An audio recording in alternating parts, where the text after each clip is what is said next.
Well, hello everyone, and welcome back to Almost There, a Twisted Tale novel here on Disney Magic Zach. This is chapter 38, so let's get into it.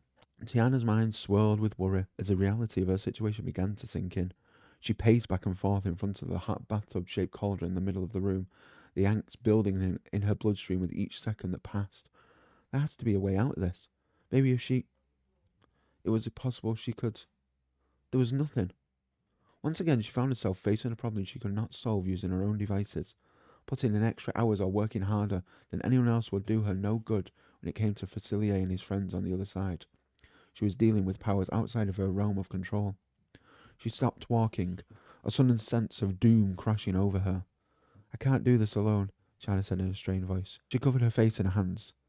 It felt as if these walls were closing on her, squeezing her lungs. She hated this feeling. She never allowed herself to give up, but she couldn't see a way out. Tia? Her shoulders stiffened at the sound of Charlotte's voice, but Tiana didn't look at her. She couldn't bear to see Lucy's look of pity staring back at her. Tiana? Came Naveen's sweet voice. Her hands fell from her face.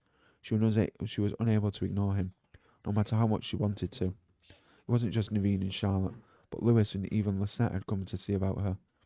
They didn't look at her with pity. It was genuine concern on their faces. It made Tiana want to burst into tears. What exactly did you need from Auntie Odie? Lisette asked. Maybe I can help. Not if you don't have her powers. Knowledge, Lisette corrected. And even though I don't have the knowledge Auntie Odie has about such things, there are others who do. Now tell me about this. Fella, you've gotten yourself mixed up with. Maybe we can figure a way out of this to get you out of this. A combination of hope and optimism began to coalesce in her blood. Tiana stared at the curious faces, staring back at her, and wondered how much she should say. The less they knew about her dealings with the Shadow Man, the safer they would be. Then again, they had all come this far with her. She couldn't keep them completely in the dark any longer. She sniffed, wiping her nose on the sleeve of her filthy shirt. She directed her attention to Lisette, but spoke loudly enough so that they would all hear her. His name is Dr. Facilier, Tiana started. People around the neighborhood always warned us kids to stay away from him. Said he deals in bad magic, and nothing good can come from it. I gather the energy he deals in isn't good at all, Lisette said. Healing energy is at the centre of the voodoo my mama and Auntie Odie grew up practicing in Haiti.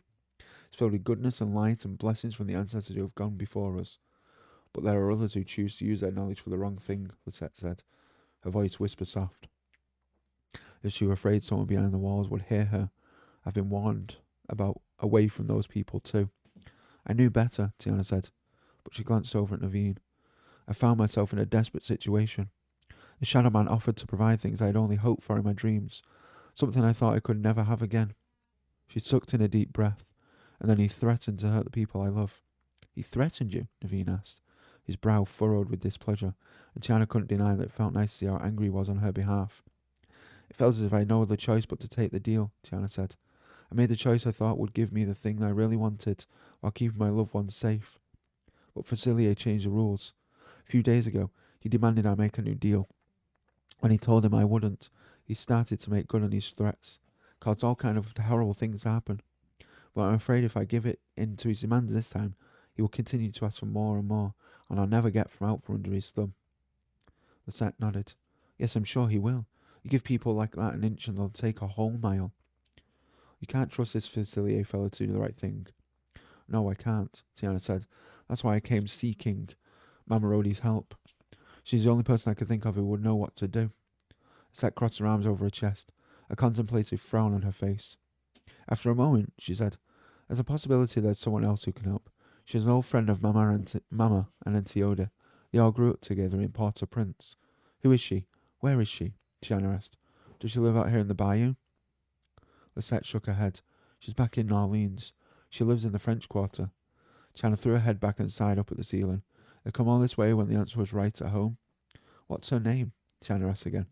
And can you give us directions to exactly where she lives in the quarter? Lisette screwed up her lips, a confused look on her face. After a minute, she shook her head. Sorry, but I just don't know enough about New Orleans to tell you how to get there. Tiana's shoulders wilted. But I can show you, Lisette piped up. I may not recall the street names, but I've been to T. Landay's home with Mama and Auntie several times. I'm pretty sure I remember the way once I'm there and can see it for myself. Tiana was almost afraid to hope. You're willing to come back with us? You sound like you need the help, she said. My mama and auntie always taught me to help good people who are in need. She looked Tiana up and down. You seem like good people. I am good people, Tiana rushed out. I promise I am. Please, Lisette. If Mama Odie can't help me, then I must go to a friend to see if she's willing to do so. Lisette walked back over to the table where the ingredients she'd used to make the salve still sat. She picked up one of the jars and replaced the cap, slowly tightening it. Well, I have been wanting to go to New Orleans for quite a while, she finally spoke. All the tall buildings and streetlights and cars, it's just so dreamy compared to the bayou. Her excitement seemed to build the more she talked. Her eyes lit up as her lips curved into a smile. Oh, I want to go to a speakeasy and listen to music and dance. It's been so long since I went out dancing. She spun in a circle, the hem of her rough ankle-length denim skirt twirling about her legs. She let out a giggle that reminded Tiana that she was still a girl, despite seeming so wise beyond her years. I'll make you a deal, Tiana said. If you come back with us and bring me to... What's her name again? T. Landay, Lisette said. She's not my real auntie, but she's always felt like one to me. Okay, if you can bring me to your T. Landay's home in the French Quarter, you can come over to my restaurant and dance your heart out, and then I'll make sure to get you back here to Mama Odie's. Maybe Louis can bring you, Tiana said, looking to him. You think so, Louis?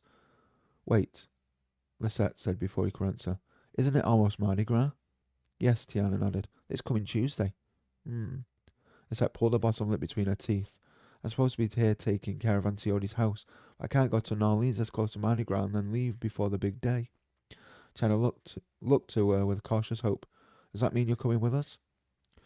Lisette paused for a moment before nodding.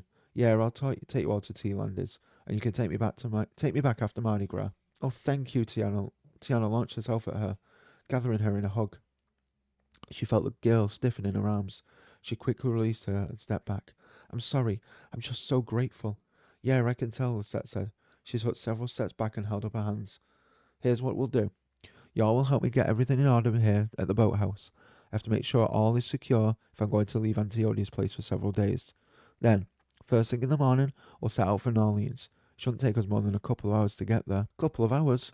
Tiana balked. She wasn't so sure Lisette would be able to lead her to Miss Landay's mum and home after all. No, she thought it would only take 2 hours to make it back to the city. I can see what you're thinking, Lisette said. Don't you worry. That cagey smile returned to her lips.